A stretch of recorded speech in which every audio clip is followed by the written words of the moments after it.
Good morning and welcome to this week's edition of NCompass Live. I am your host, Krista Porter, here at the Nebraska Library Commission. NCompass Live is the Commission's weekly webinar series where we cover a variety of topics that may be of interest to libraries. We broadcast the show live every Wednesday morning at 10 a.m. Central Time, but if you're unable to join us on Wednesdays, that's fine. We do record the show as we are doing today, and you can watch it later at your convenience. At the end of today's show, I will show you where you can access all of our show recordings. Both the live show and the recordings are free and open to anyone to watch, so please do spread the word and share about our show. For those of you not from Nebraska, the Nebraska Library Commission is the state agency for libraries, so similar to your whatever state library. So we provide training and databases and grants and consulting to all types of libraries in the state. So you'll find shows on NCompass Live for all types of libraries. Public, academic, K-12, corrections, museums, historical societies, et cetera, et cetera, et cetera. Really, our only criteria is that it's something to do with libraries. We do bring on, have that Nebraska Library Commission staff sometimes come on and do presentations for us about resources and programs and things we're doing here through the commission. But we also bring in guest speakers, and that's what we have today. Today we are going to be talking about to people from and who work with Nebraska Arts Council, about the Creative Aging Arts program that you can have in your library. So we have Ann and Alston and Joshua Brown from the Nebraska Arts Council. Good morning. And also Michelle Daniels from a local public library here. We'll see if we can get her connected. She's having some technical issues, but we're working on it behind the scenes here. So I'll hand it over to you, excuse me, Ann and Joshua, to talk about what you've got for us today. Thank you, Krista. Happy to see you again. Well, briefly, I think, I don't know if we have Michelle with us yet, but Joshua and I can do little introductions for ourselves. I am the Arts Education Program Specialist with the Nebraska Arts Council, and as part of that, one of the programs I manage and oversee is our Creative Aging Arts program. And I work very closely with Joshua here. Go ahead, Josh. Hey, Joshua Brown. I'm a program coordinator at Nebraska Arts Council. And if you have a trouble with an application, you pick up the phone and you get me. Same if you send me an email, I will help you through that grant making process for creative aging. Okay, so we are excited to return to NCompass once again. It's been over 2 years since we last joined you. And in that time, the Creative Aging Arts Program, and we call it CAAP for short, CAAP, CAAP for short, it's grown, and so has our partnership with Nebraska's public libraries. So first I should share a little bit about the Nebraska Arts Council. For those of you who are unfamiliar, we are a state agency with a mission to sustain, cultivate, and promote the arts in Nebraska. The majority of our agency's funding comes from the state. It's allocations made through the Nebraska State Legislature, but also from the National Endowment for the Arts. We manage many different grant programs to advance the arts and arts education, and our grants are available to nonprofits, to schools, and to artists in some cases, as well as to public libraries. So part of the reason that we're here today is because with the help of the Nebraska Library Commission, our agency has secured additional private funding from the Medica Insurance Company. Yes. These funds are specifically designated for creative aging arts programming that takes place in public libraries. So let me share a little bit, just in general, about our Creative Aging Arts Program, or CAAP.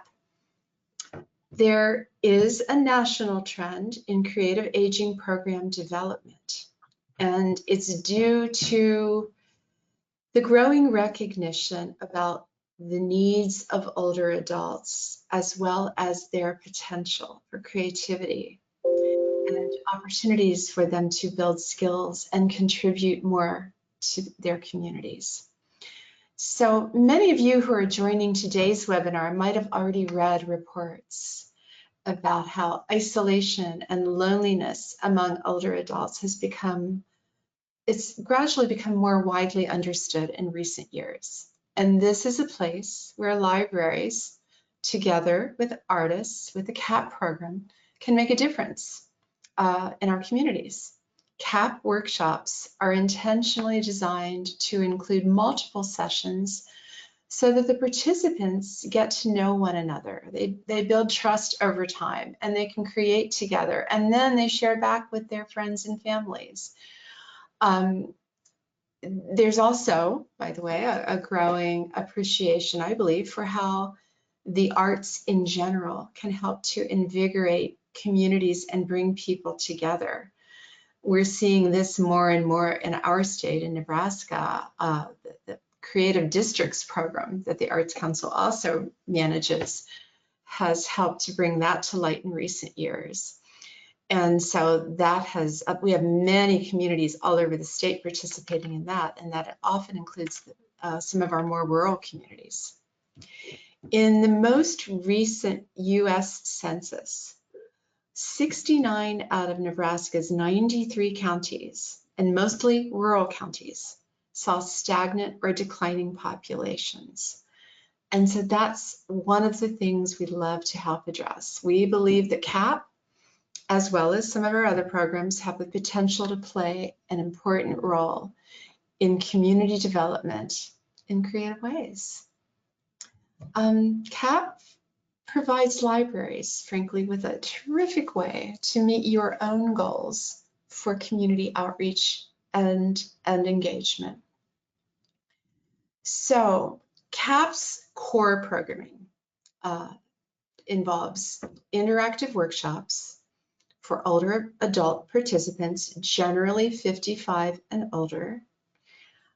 Sometimes we get questions, does everybody have to be 55 or older? Well, I don't think anybody's doing checks with your ID at the door. So, but generally speaking, they're geared to older adults. Mm-hmm. Residencies are led by teaching artists, and every residency involves preliminary planning by the artist together with the library or the sponsor organization that's hosting the residency. Residency, by the way, is our shorthand term for interactive series of workshops. So you'll hear me saying that. Each residency includes a series of 6 or more sequential workshops and a culminating event in which the participants showcase their final artwork or a performance for their families and friends.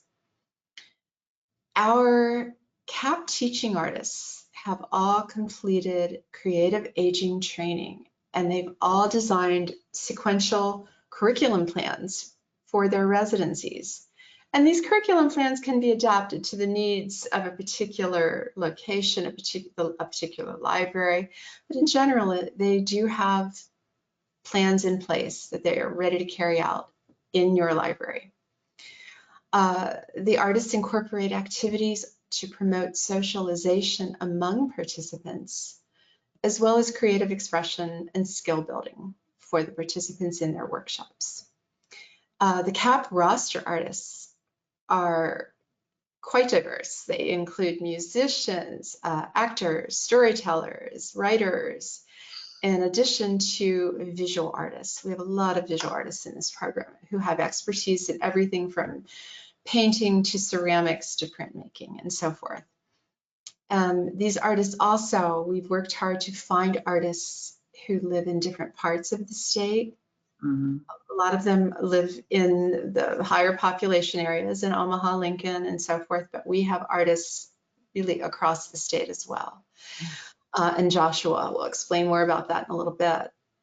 So the CAAP training that these artists have completed has been conducted by a national organization called Lifetime Arts in some cases, but it's also been completed by an artist and Wayne State College professor, Dr. Carolyn Albrecht. along with Joshua and me. So they've all carried out this training. They're all geared to working specifically with older adults. The training has focused on how they can craft their instruction to incorporate socialization activities along with their skill building instruction. Our website includes a wealth of information that may be useful as well. Again, Joshua will get into that shortly. Joshua, would you want to show the slides that we have? We just have just to show images of what it might look like in a library, in addition to that opening slide you saw. Here you see a couple of residencies that were actually done by Carolyn Albrecht, who I just mentioned. One was in the city of Ord, another was in the library in Wausau. These are just a few snapshots that show people at work, showing their art, sharing their art. We hear lots of good feedback about how these residencies have been received by participants in the different communities where they've taken place. Go ahead to the next slide, Josh. On the left, you see, this is actually a theater artist, G. Kevin Williams on the far left. He did a residency out in Palisade a couple of years ago, working with people. They did a lot of writing in that workshop. I'm not sure how much acting they did, but they were writing little monologues for one another. I can't recall how those were carried out in the end, but that was well received. To the right, you see Ben Darling, who's standing with a participant.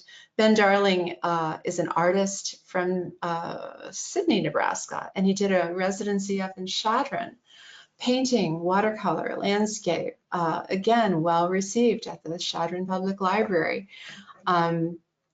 So these are just a few examples of what residencies can look like in your library. This is the point where we were going to bring in Michelle. Any luck with that? Well, Michelle is here. Hi, Michelle. I've been trying to get her to unmute. She doesn't seem to be able to do that. Michelle, oh, there you go. Looks like you're unmuted, Michelle. Go ahead and say hi.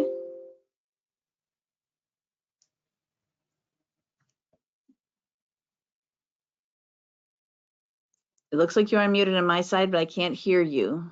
So I don't know if there's something you need to do on yours. If not, you can type into the question section. I can read off what you have to say. Go ahead and try again. Or I can talk a little bit, and Joshua, between us, we can just talk a little bit about, this is an example of a residency. Mm-hmm. I wanted to mention, I don't know if we mentioned at the beginning, if people have questions for us, please put them in the chat for Krista, so that we can talk about them at the end of this webinar. Yes, please do use your questions section at any time you want to type in any questions you have, comments, or if you've done this at your library, we'd love to hear what you've done too. You know, we did, you all did reach out to Michelle specifically to be someone to talk about what had happened to their library with the program. But if anyone else has had this at their library, let us know too. Well, I'm sorry that the audio is not working. It worked the other day so well, but so here's something I'll add. I can't remember if Michelle was one of them, but we also did training for librarians in the fall of 2023, and about 20 or so librarians from all over the state participated. And that training had to do with how to conduct this kind of programming as an administrator from your side in a library. And Joshua will get into more about the whole process, but I'll just speak briefly about, here's an example. You see on the left a flyer. Can you go back to that previous slide? This is a flyer that shows that Michelle put together a promotional flyer that I assume was published in the library for people to sign up in advance to participate. I think it's kind of sweet. They had a local artist who does a lot of ceramics and pottery, and so they called it Fill Your Cup Pottery Series. And so it was targeting older adults. Again, I doubt if anybody did any age ID at the door, and who knows, maybe there were 25-year-olds who joined, and that's okay. The thrust of the program is to target older adults, but sometimes those intergenerational types of programs that end up happening are great too. So you can see in their promotion, they included the number of sessions, when they would take place. By this point, they had already confirmed the artist. They had already gotten a grant from the Arts Council. I assume they had already gotten that in place before they put out the promotional flyers. So it takes a little time to put all the pieces in place. And they talk about who's was sponsoring this series of workshops. And of course, if Michelle would. It looks like they had the Friends of the Library to participate, to help with that as well, because it says brought to you by the Nebraska Arts Council and the Friends of the Library. Yeah. So if you have a friend or foundation, they could also be the one that's applying for or getting these grants, correct? Yeah, the Friends group sometimes apply. And again, our grants cover the majority of the costs for these residencies. Sometimes a library will need to contribute a little extra to cover the costs of materials and supplies. That might have been the case here. You can go to the next slide, Josh. Can you guys hear me by any chance? Oh, we hear you. Okay, I am so sorry. I was just going to interject that because of the cost of the kiln firing and all that for Steph Walcott, the Friends of the Library did chip in money to go along with the money that was received from the Nebraska Arts Council. Fantastic. Michelle, please go ahead and tell us more about like this sample residency that you did with Stephanie Walcott, please. Well, you guys seem to be doing really well without me. No, go ahead. We want to hear from you. Hear from the actual library. Okay. And if So people know where you're at from too, you're from. Okay. Yeah. Yeah, so I'm from Louisville, Nebraska. I work for the Louisville Public Library. I'm the director there. I had always wanted to do things for adults, but never had the funds to do it. As many librarians, we have a very small budget. And Joshua actually came in the library one day and introduced himself. And he told me about the Nebraska Arts Council, and I'm not sure if I'd ever even heard of it before, but he asked me if I'd be interested in working with older adults, and I said, absolutely. It's something that I'd been wanting to do for quite a while. I just didn't have the funds. So I talked with him for a while, and he's very kind. He helped me figure all of it out. He helped me with the application process, and I can tell you that I needed a lot of help, but he is so patient and kind. I've been fortunate to work with Steph Walcott, our artist, before. She's fabulous. She was working with children in our library the previous 2 summers. And she just can do a little bit of everything from watercolor painting to oil paints to floral design, cookie decorating. If there's something you want to do in your library, she can pretty much help you with anything that you want to do. So between Steph and Joshua, we were able to create the Fill Your Cup Pottery series. And we did make the flyer, which we hung up at our local senior citizen center. They have a monthly luncheon. And so I had the director of that steer everybody to the flyer and explain that it would be happening at the library. And so we just had everybody come down to the library and register for the class. And like I said, our wonderful friends of the library pitched in some money per person. And Steph is really wonderful because she came in the library, looked at the space we had, looked at the amount of tables we had, and she decided how many people we would be able to have take the class, and like for her kiln space and everything. And hopefully everybody can work with a artist as wonderful as mine, because I really honestly didn't do much. I created the flyer, had the space, talked to my friends about chipping in some funds to go towards her costs for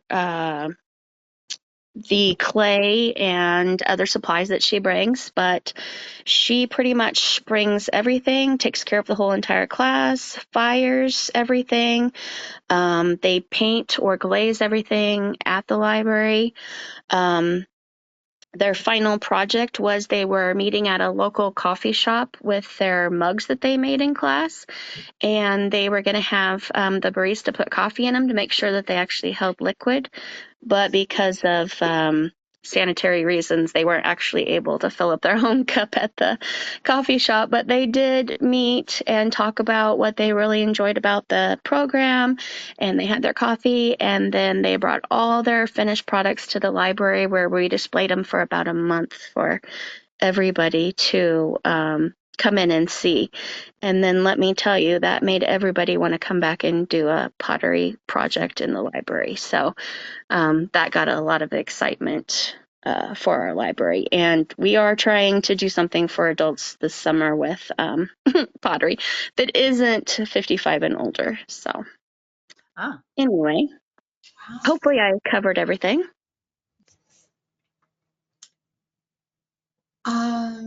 Was there another slide? Go ahead there. I think there's one more slide about. One more with some of the close-up details here. There we go. That frame looks really great. I love these. I love all the ghosts. Those are so adorable. Yeah, Great. that was before they got fired and glazed, and they're just adorable even in that state. But when they came back, which I wish I still had pictures of all their finished items, they were super cute. And I love how she used books from our library to take the picture. So I will add, Michelle, you might have comments on this. One of the things that we are developing this year is we'd like to get additional feedback. Like, we get a lot of informal, indirect feedback about how the participants respond to these workshops, but we're going to develop a little follow-up questionnaire, a really simple one for people to complete, so we can get a little more information about how people are impacted. But based on what you saw, Michelle, what was your observation about how this program impacted the people who participated in the series of workshops with staff? Well, I feel like in our community, there just isn't enough for, say, senior citizens. So I do have patrons that come in the library, and I talk to them quite frequently about different things. And so I knew from them that they have the senior luncheon, but we have tried to have like card game days at the library and different things for people to come in while the kids are at school. So they have the library all to themselves. So the feedback I got from them was this was a wonderful time for people their age to be in the library together without the after school kids. And they enjoyed getting to meet people that they, might just live down the street from each other, but they've never met before until they came into the library. And I know that we had one gal who's pretty much homebound. She only comes to the library, and she was excited every week about being able to come to this class. She became friends with the ladies and the gentlemen that came to the class. And when she was at the library and then they came in the library at the same time, they would visit with each other, and they truly seemed to have a very good time visiting with each other. I feel like it was a much needed thing for our area. So I can tell you that they loved being with each other. They love meeting new people, and they can't wait to do it again this fall. Fantastic. And we didn't even pay you to say that. I speak the truth. I speak the truth. No, that's exactly what we hope will happen through this program. Joshua, do you want to go ahead and launch into your part about what these grants look like and everything that we have available on our website that people can tune into? You bet. And I'm just switching gears here. And can you all see our website homepage? Yes, now we can. Yep. Okay, great. This is what you're going to see when you first come to our website, and this is the best and only way to apply for the application. So you'll enter here. You see some pictures from different programs that the Nebraska Arts Council has sponsored over the years. And where you want to start with this process is the apply for a grant menu here, and that's the furthest to the left. It shows up a few different ways depending on what kind of device you access it on, but you're always going to see the how to apply group and the apply for a grant group. About halfway down the list, we've got the Creative Aging Arts Program. But while you're here, check out the rest of the programs that we have to offer too, and learn a little bit more. This is what you're going to see. To see the full grant guidelines, make sure you do click on that purple button. It'll take you to a PDF with the Bible for this grant program.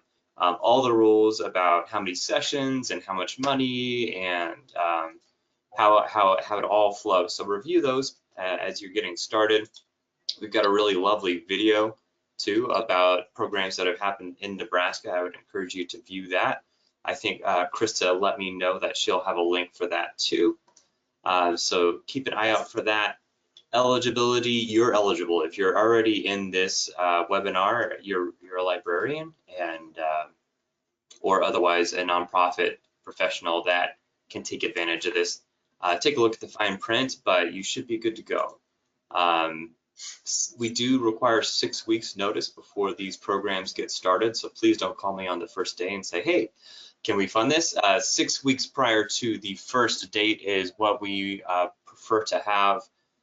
So please give us a little bit of notice, but most libraries are very good about this because they're doing their programming ahead of time, kind of in those planning times. So 6 weeks.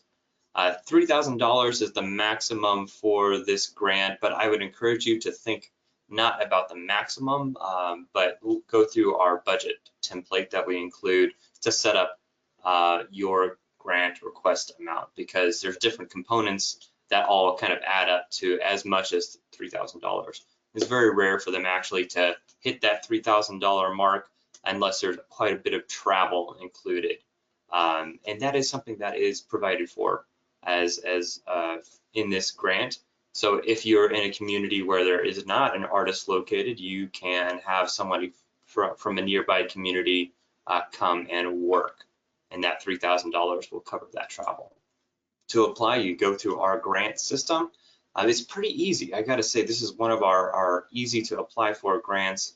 It's not a competitive grant. That means that you're not gonna have to go through a panel process and have that total amount reduced.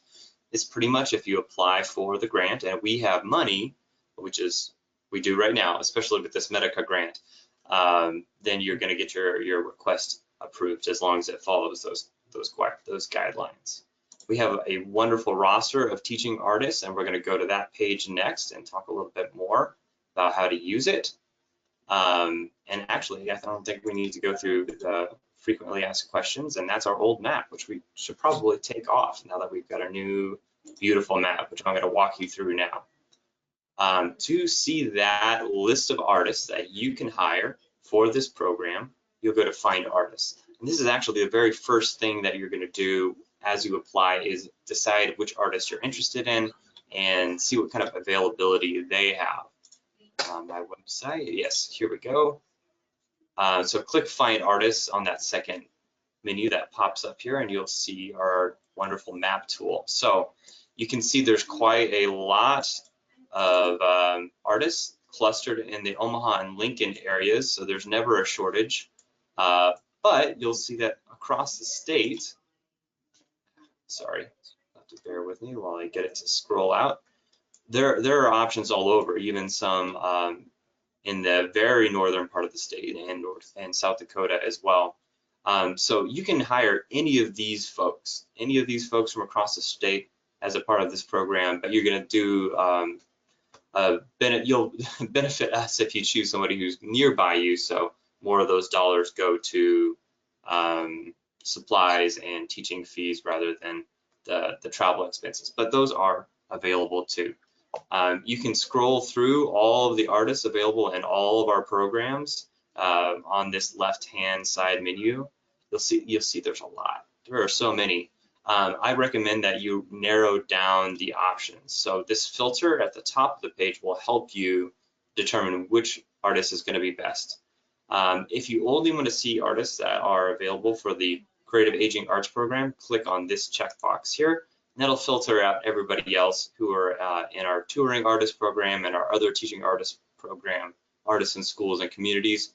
And you'll see artists just available through Creative Aging, and you'll see that that list is pretty extensive too. So lots of options. They're very diverse group of artists too, not just demographically, but in terms of the disciplines that they have to share. So if you click on that discipline drop-down window, you're going to see all kinds of options, not just dance, but it could be African arts, ballet, choreography, and so on. And all these folks have different specializations. We have found that very often in library settings, literature is a hit. Surprise, surprise, but also visual arts is another great one that doesn't take too much space or a special stage. But like we saw earlier with Dee Kevin's project in the Palisades, theater and storytelling is very much on the table for this too. And you can see all the theater artists we have available by clicking all theater. Same with visual arts, that's down at the very bottom. It's not just art, they're all arts. It's visual arts. If you want a ceramicist like Stephanie or a watercolorist, we have wonderful painters on our roster too. So I'm just gonna go ahead and filter only for visual artists so you can see how that breaks down. You'll see there's a lot of options. I'm going to clear the filters and put in a zip code. What's a zip code from the audience? Is anyone in chat who can we do that, Krista? Is that possible? Yeah, sure. Somebody put in your zip code here in Nebraska, and we'll look and see who we have nearby you. Let's see here. If we don't, I can. Let's see. There we go. 68949. There we go. Okay, and so I'm just filtering for the zip code. Probably that's somewhere between Overton and Elm Creek based on that. And you can see who's close. Actually, a couple of them within 30 miles of this zip code. All of those line up nicely on the left-hand side. We've got Janice, Christy Kosmicki, who is one of our wonderful double threats, I guess, a librarian and is that Christy? No, that's Wendy Kettleson. I'm sorry. Yes. Thank you, Wendy, if you're out there. Christy Kosmicki, Tim Moran. Tim's one of our new literary artists on the roster. He is terrific. So those are all hireable without any additional funds for travel. But again, we have those funds available if you need them. So if you're all the way out in Cherry County, there is hope for taking advantage of this. That zip code is for Holdridge, actually. That's for Holdridge. Yeah. Okay, excellent. Yeah, We have the Iron Horse District and Holdridge. We love Holdridge. In fact, we just got an email today about a wonderful mural artist who's doing great things in that community. So the Arts Council has a broad reach with this program and all of our programs. I encourage you to check this out and see what else we have to offer too. If there's a creative district in your community, reach out to them. Let them know that they are, they can be a promotional tool for you to let people know about your creative aging arts program. So those are some of the basics of getting your application together. We're not going to go into the grant portal today, but that does require setting up an account. That'll need a UEI and your tax ID, but those are the only tricky bits. Everything else is pretty much your name, your address, those sorts of things. It's very easy to set up a profile, and we also have our wonderful grants database administrator Jennifer Drybelbas, who can help you out with some of those things. Once you get to the grant side of things, if anything looks funny or you don't know what to do or you haven't done a grant ever before, then I'm your guy. I love to help people get connected to these resources, and I love to set aside time. So send me an email. I'll put together a Zoom for us so we can kind of go through things on our screens, or just a phone call is fine if that's what you prefer. I will help you get what you need here. And is there anything else that I should be covering in this section, or any other little bits and details I can fill in? One thing that crossed my mind just to point out is that our fiscal year, our agency's fiscal year or funding year is from July 1, yesterday, to June 30th of next year. So while Joshua explained that we have a rolling deadline for these grant applications and you must apply at least 6 weeks in advance, you can also apply much further ahead. We take these grants more or less on a first come, first served basis. So if you're already thinking about next spring or winter and what you're going to do in January or February or March, you can still go ahead and get started. If you do need to confirm before you apply for a grant, you need to communicate with the artists that you have in mind and make sure they're available and so forth. But it's not too early to apply for something much later in our fiscal year. So I thought I'd point that out. 6 weeks is just the minimum. We'd much rather see applications come in a couple months in advance or more in advance if possible. We do That's have even better for the libraries to be able to promote it and get the word out and connect with who they need to get the people coming in to participate. True, you need time to promote it locally. So it's better to plan well. And we find that most librarians are great about that anyway. You're planners, right? But at any rate, even though we do have this funding, we're excited about 4 libraries through the Medica insurance company. It's not limitless money, and we could very well run out of funds later in the fiscal year. So we're going to apply sooner than later. Get your applications in, yeah. Start looking at it. Does anybody have any questions about the grant process or the grant requirements or anything? You can type into that question section and the GoToWebinar, your GoToWebinar interface. So you can get any of those questions that you may have answered.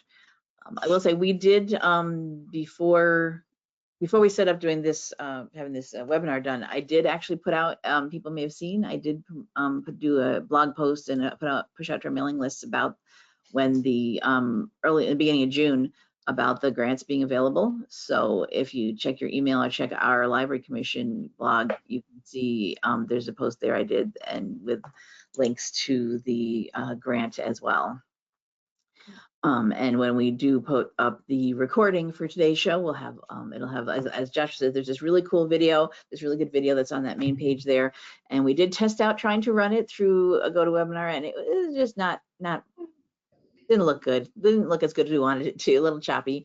You know, when you're doing things online here, you never know what kind of internet connection people have, and we decided not to show it today, but I'm gonna put a direct link to it in the archive page, so you can all jump to that and watch it at your leisure. Thank you, Krista. And for the record, it's a short video. It's under 5 minutes. Yeah. So it's not, Cool. but it's packed with really interesting information that can sort of help paint a picture of what happens in these residencies in a nice way. So anyway. Yeah. So we do have a question came in. So this particular grant that we did, that was done through Medica that we helped with, this particular grant is specifically for public libraries, or is it for the Medica funding? Is that? You know, that's a really great question. I need to double check the agreement. I Okay. think it's public libraries. Okay. But we do have a question. Contact us directly if you wanted to talk further, and I'll make sure. But we also have funding in general. Right. So if you're not a public library, but you do serve the public in some capacity or whatever, you could still apply. It just may not be. We have someone here who's from one of our ESUs for school libraries. School library. They said, I know this is focused on the CAAP program, but considering sharing this with our ESU 10 school librarians, are there grants for other grants that would be specific for school librarians to apply for with you all? Yeah, Josh, do you want to talk a little about school bus grants and AISC? Yeah, we have a version of this program, not Creative Aging, but the Artists in Schools and Communities grants. which are just designed, or initially they were designed for schools. So they fit really well within the context of a school library. If you're looking to serve older adults in your school library, I believe an ESU would be an eligible entity, but I would encourage you to look at what other grants we have to offer, including that school bus grant that Ann mentioned, which is a really lovely grant. It's the easiest grant that we have to apply for, I think. I always tell people you can take a big breath and apply for a school bus grant before you have to let it out, but that pays for your transportation and admission to professional arts organizations and performances and workshops. So if you have a group of 8th graders and you want to take them to a museum in a nearby community, we'll cover the cost to get them in the door for workshop fees and for transportation, which can be really powerful if you want to do field trips, but you don't have a lot of extra money. So that school bus grant is lovely. Artists in Schools and Communities grant also brings in an artist just like the CAAP program. So check that one out too. Also very easy to apply for. I also will help you if you're working on one of those. The big difference between the Artists in Schools and Communities grant and the Creative Aging grants is the rosters of artists. You saw there's a couple of checkboxes. One of them is for the Artists in Schools. The other one is that Artists in Schools does not provide supplies for, it doesn't provide funds for supplies or for travel. So that's something to keep in mind. You'll want to look closer to your community for those grants unless you have extra money to spend on travel. I think those are the important things to highlight about those programs available to school libraries. Any other questions about CAAP or about those grants? They just said, great, I'll share with our schools. Thank you. Oh, fantastic. Yeah, and when Josh was walking everyone through our website, when you go to that landing page about grants, you'll see separate sections for, it's all alphabetical order, but there's a separate section for Artists in Schools and Communities, everything you need to know about those grants, and another section for the school bus arts grants, for the field trip grants. So. Yeah, here, I'll, all right, there we go. Got that pulled up here. You can see the Artists in Schools grants is the first one on that list. Creative Aging's midway through, and School Bus is down at the bottom, so easy. Another one that might be good for libraries is presenting the state poet. We have a wonderful new state poet, Jewel Rogers, that you can call and see if she's available to come out to your community, and we'll cover a lot of the cost to do that. Yeah, good point. I'm glad you mentioned that. Yeah, we just got a new state poet, and this is something that the Nebraska Arts Council works on in collaboration with the Nebraska Library Commission and the Humanities Council, Nebraska Humanities. And so we just established the new official state poet in February, I believe. And so, yeah, there are grants to bring Jewel out to your schools or your libraries. Yeah, I follow what she's doing on social media. She's doing a lot of great things. Hopefully we'll get her on NCompass Live on our show here sometime soon. We usually have had each one on at some point in their tenure, the 4 or 5 years that they're available. So we'll see if we can get her on our show at some point too, to talk about everything that she can do and what she's doing out there. All right. Anybody have any other questions you want to ask about the grants, about any of these other grants, anything else that the Nebraska Arts Council does?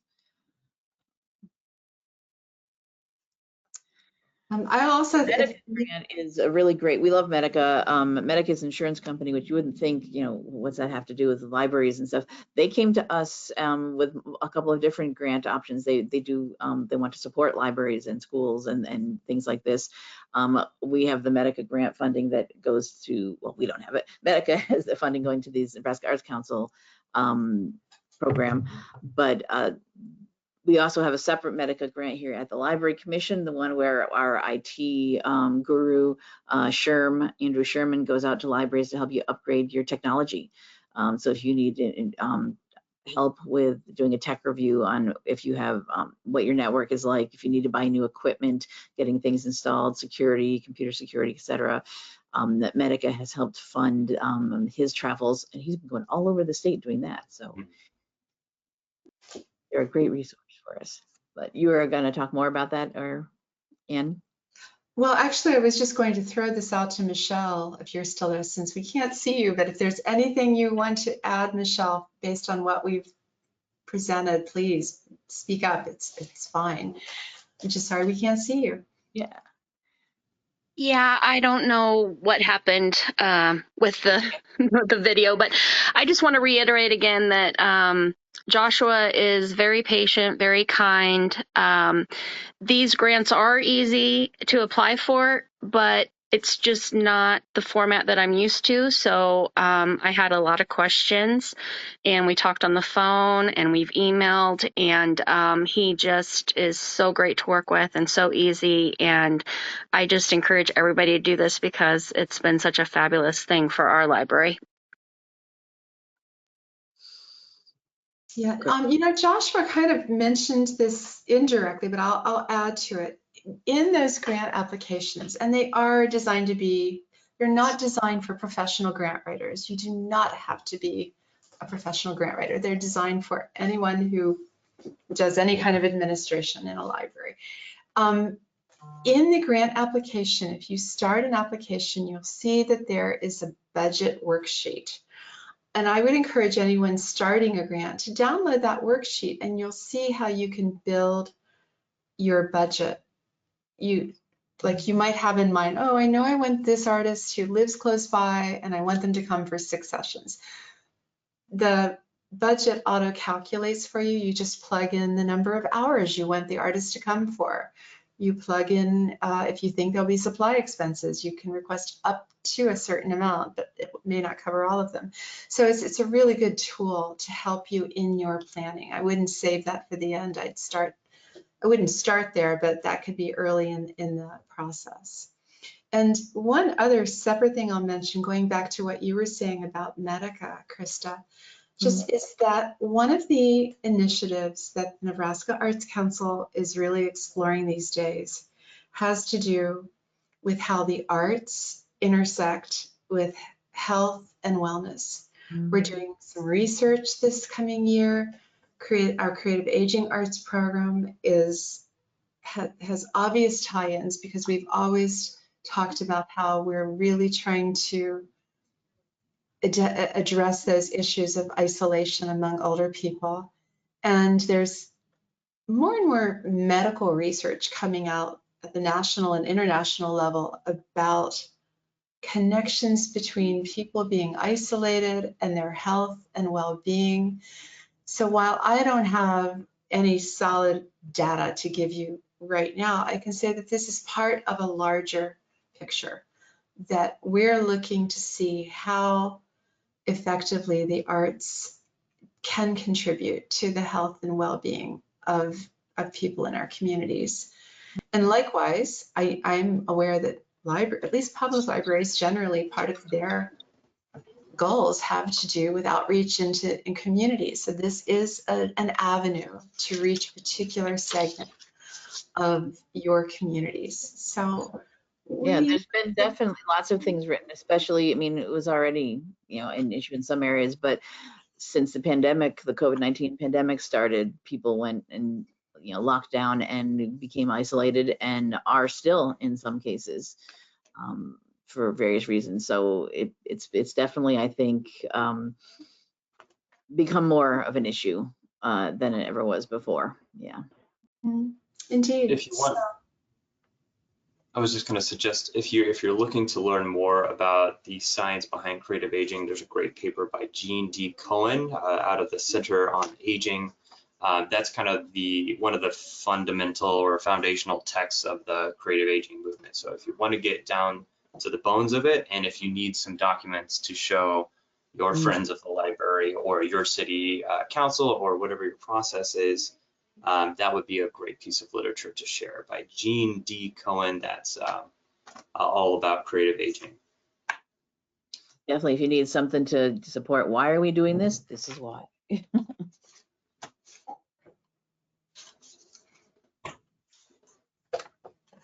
I had one last little thing to mention about the budget template that I didn't get a chance to hop in and say, and there's a new option on our budget template. So if you've done a creative aging program in the past, this is a change this year.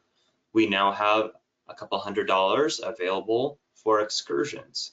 That means you can hire transportation to take your creative aging group, perhaps for your culminating event, to a professional arts event, similar to those school bus grants. It's a nice way to get people out and about, and those also cover admission and workshop fees at professional arts organizations. So if you want to finish things off at the museum or just have that be part of your program, it's a nice little extra. So that's something to look at. That's the excursions budget line on the template. So keep an eye out for that. Ooh, yeah, get creative where you're taking them. Yeah, what you're doing with them. Okay. All right. I was just looking up Gene Cohen to see if I can find like an easy link to add. And there's actually a page off of the Lifetime Arts page that has a lot of different resources, I guess various things that he wrote or contributed to. That big paper is called The Creativity and Aging Study 2006. Yeah, Lifetime Arts is another, I mentioned that early when I was speaking about what we've done. And Lifetime Arts is this national organization based in New York. They have a fabulous website with all kinds of resources. They've also produced some wonderful videos, and I would encourage anyone who's interested in exploring creative aging program development further to take a look at the Lifetime Arts website at their resources. In fact, we're still working with them. Although they've done training for artists and librarians in the past, they now have a monthly collective of artists, teaching artists, and others from all over the country. And many of our artists participate in their monthly, what do they call them? Something jams. Yeah, so like a collab or jam, I think. Yeah, it's a collaborative, and but it's professional development for the artists, but also just a lot of resources for others like arts administrators who participate. So anyway, something to check out.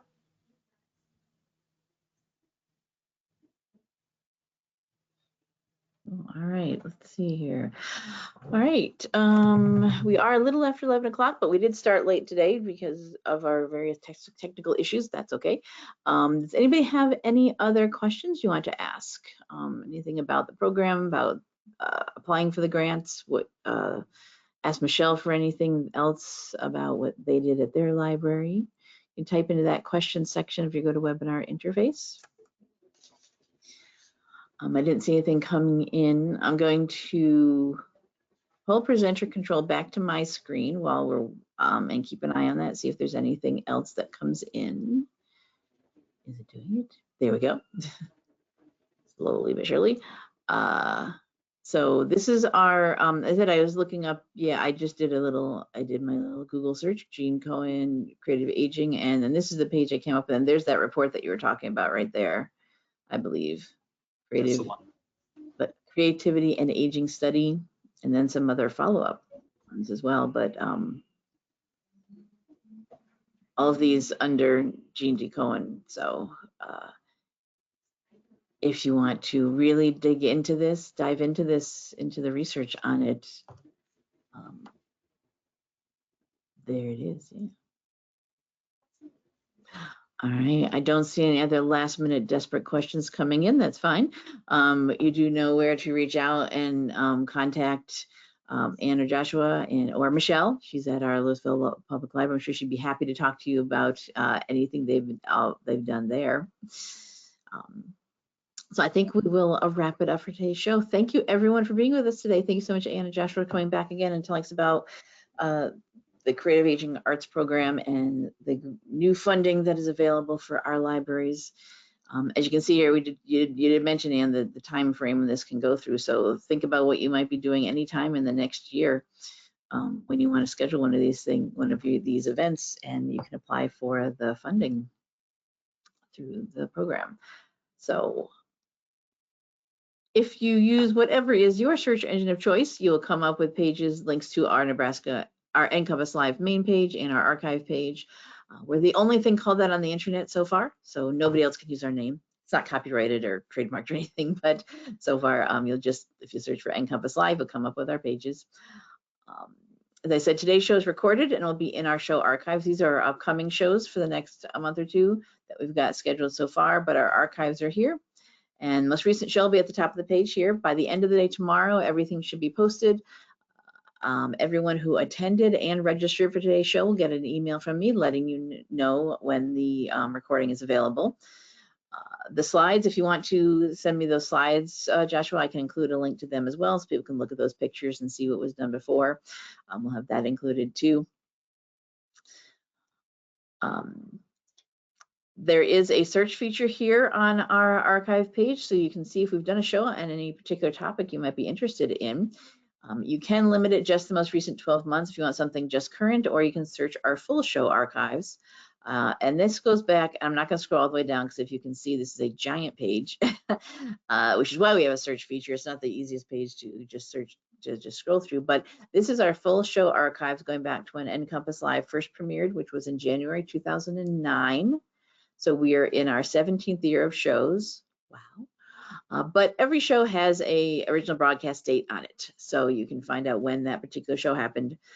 So just pay attention to that date whenever you're watching something, and also to what the top show is about. For example, this is our Nebraska Library Commission grants for 2022.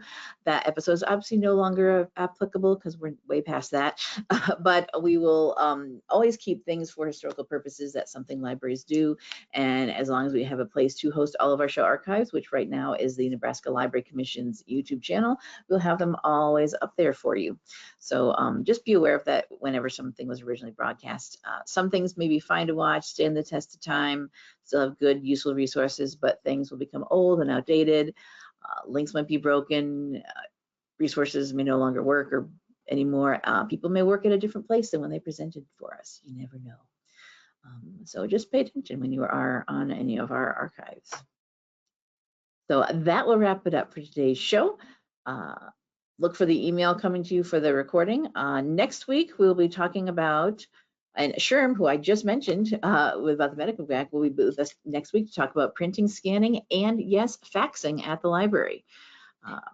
Andrew Sherman goes by Sherm. He is our IT person here in my library development department, and he has been, as I mentioned, going out and visiting libraries to see what kind of technology, networking upgrades they need, but has realized that libraries may need help with updating their printers, scanners, and people do still need to fax things.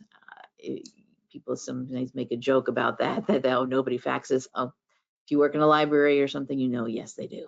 Some places do require things to be faxed still. So do join us next week to find out about how you can make sure you're all up to date on providing the service in your library. And sign up for any look at other upcoming shows. I'm filling in more dates. I'm in conversations with people about things, so keep an eye on our schedule here as more dates get, more full information gets put in here about our upcoming shows. So thank you everybody for being here. Good to see you again, Ann and Joshua. Good to hear you, Michelle. Thank you everybody, and I hope we'll see you all on a future episode of NCompass Live. Bye-bye.